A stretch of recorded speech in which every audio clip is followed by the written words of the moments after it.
him. I noticed that he was going to be him because I was watching this game like I do every Michigan Ohio State game on the and pins and deals, just nervous because of again, I don't like to watch that game when I'm around people or anything like that because I get too into it.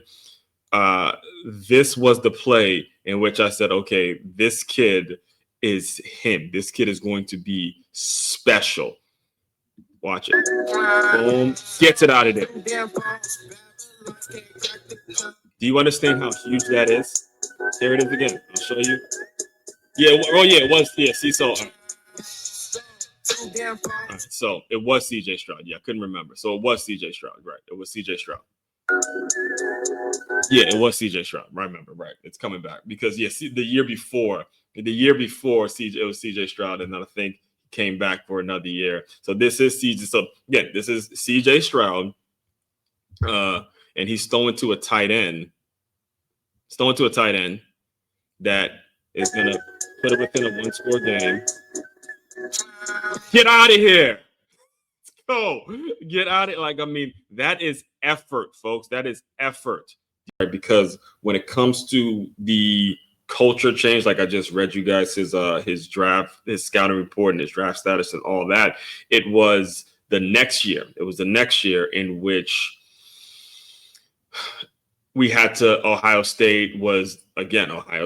They lost CJ Stroud, but they had Kyle McCord and they still had Marvin Harrison Jr. And let me actually bring it back up on the stage. So you see this number 2 guy right here. His name is Will Johnson, and he's projected to be the top corner taken this year's draft. Last year, he goes to defensive MVP, he caught the interception. He was like one of the main guys that Michigan had last year. Fortunately, he didn't have that great of a year because he was dealing with an injury throughout the year. So last year when they played when they played Ohio State in the Big House, that's when Marvin Harrison was, again, Marvin Harrison. This was with Jeremiah Smith, Tubam again.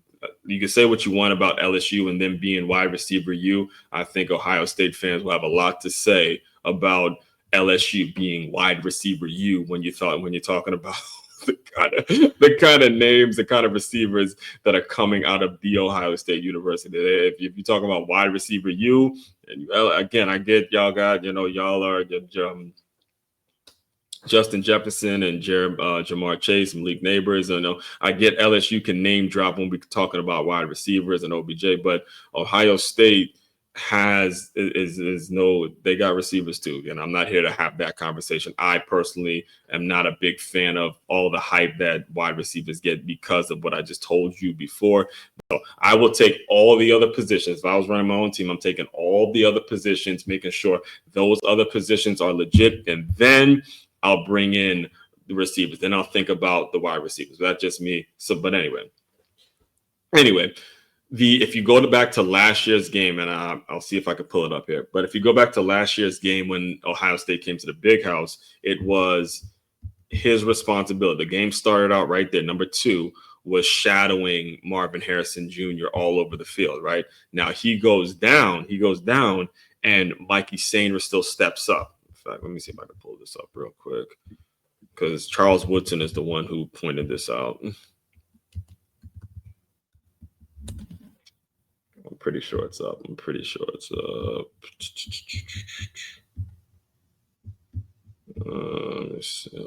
see something real quick because it might.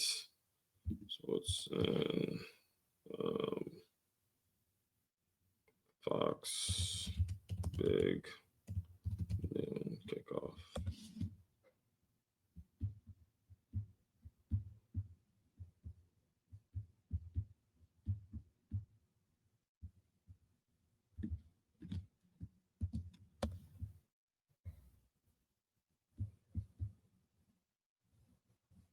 It might be here.